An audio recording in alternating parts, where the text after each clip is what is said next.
Shalom. ఇర్మియా గ్రంథము 30వ అధ్యాయము 8వ వచనము.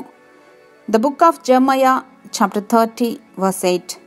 యెహోవా ఇలాగు సెలవిచ్చుచున్నాడు, నీకున్న కాడి నీ మెడనుండకుండా ఆ దినమున నేను దాన్ని విరిచి నీ కట్లను తెంపెదను. In that day declares the lord almighty, I will break the yoke off their necks and will tear off their bonds. కాడిని మోయటం అంటే బరువును భారాన్ని ఎత్తుకోవటమే. ఎంతోమంది నేటి దినాల్లో చాలా త్వరగా అలసట నిరాశలకు గురైపోతూ ఉన్నారు. మరి వీటన్నిటికీ కారణము తమ బరువులు తామే మోసుకోవటం, అంటే బానిస బ్రతుకులు. దైనందిన జీవితంలో ఎన్నో అనవసరమైన వాటికి బానిసలుగా ఉంటూ తెలియని కాడిని మోస్తూ కనిపించని సంఖ్యలతో అనేకానేక మంది బందీలైపోతూ ఉన్నారు.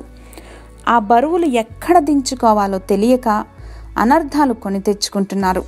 బస్సులో కూర్చుని కూడా తలపై ఉన్న బరువును క్రిందకు దించకుండా తలపైనే మోస్తున్నటువంటి అమాయక ప్రజలు వీరంతా. అన్నిటికన్నా భారభరితమైనది పాపపు భారం. ఇలాంటి వారికే దేవుడు పిలుపునిస్తున్నారు.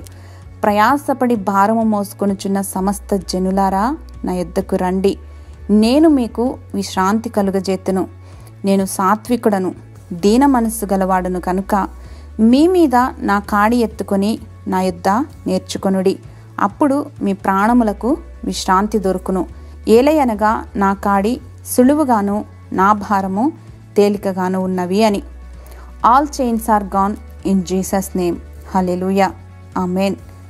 సర్వశక్తివంతుడైన మా తండ్రి, మీ దరి చేరి మిమ్మును మాకు ఆశ్రయంగా చేసుకుని సమస్త భారముల నుండి విముక్తి పొందగలిగిన కృపను అనుగ్రహించినందుకు మా విమోచకుడును సర్వలోక రక్షకుడైన యేసు నామంలో వందనాలు సమర్పిస్తున్నాం మా ప్రియ పరలోకపు తండ్రి. ఆమేన్.